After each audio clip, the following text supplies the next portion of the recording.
Hi ನಮಸ್ತೆ ಎಲ್ಲರಿಗೂ. Pure ಸಂಗಿಕಾಯಿ ಹೀಗೆ ಸಣ್ಣಗೆ ಕಟ್ ಮಾಡ್ಕೋಬೇಕು.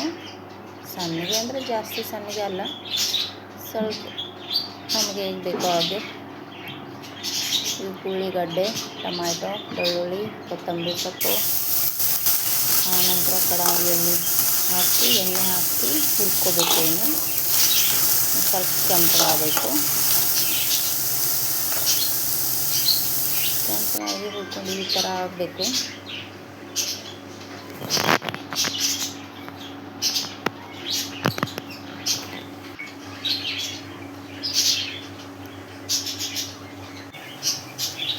ಕಡಾಯಿಯಲ್ಲಿ ಎಣ್ಣೆ ಹಾಕಿ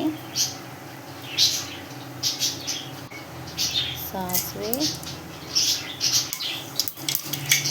ಜೀರಿಗೆ, ಟೊಮ್ಯಾಟೊ, ಉಳ್ಳಾಗಡ್ಡೆ, ಬೆಳ್ಳುಳ್ಳಿ, ಅರಿಶಿನ ಪುಡಿ, ಮಸಾಲೆ, ಖಾರ ಹಾಕಿ ಹಸಿ ವಾಸನೆ ಹೋಗೋ ತನಕ ತಿರುಗಬೇಕು.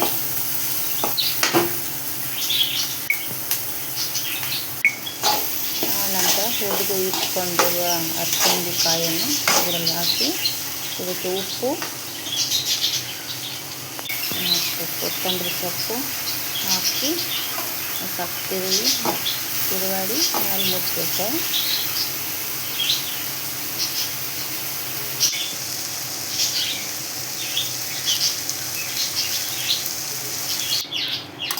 ಆನಂತರ ನೋಡಿ ಪಲ್ಯ ಹೇಗಿದೆ, ಚೆನ್ನಾಗಿ ಬಂದಿದೆಯಲ್ಲ.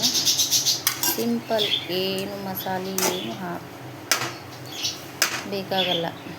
ಸಿಂಪಲ್ ಜಲ್ದಿ 5 ನಿಮಿಷದಲ್ಲಿ ಪಲ್ಯ ಆಗುತ್ತೆ. ಇದಕ್ಕೆ ಜೋಳದ ರೊಟ್ಟಿ, ಚಪಾತಿ ಎರಡರಲ್ಲಿ ಯಾವುದಾದ್ರೂ ಮಸ್ತ್ ಕಾಂಬಿನೇಷನ್.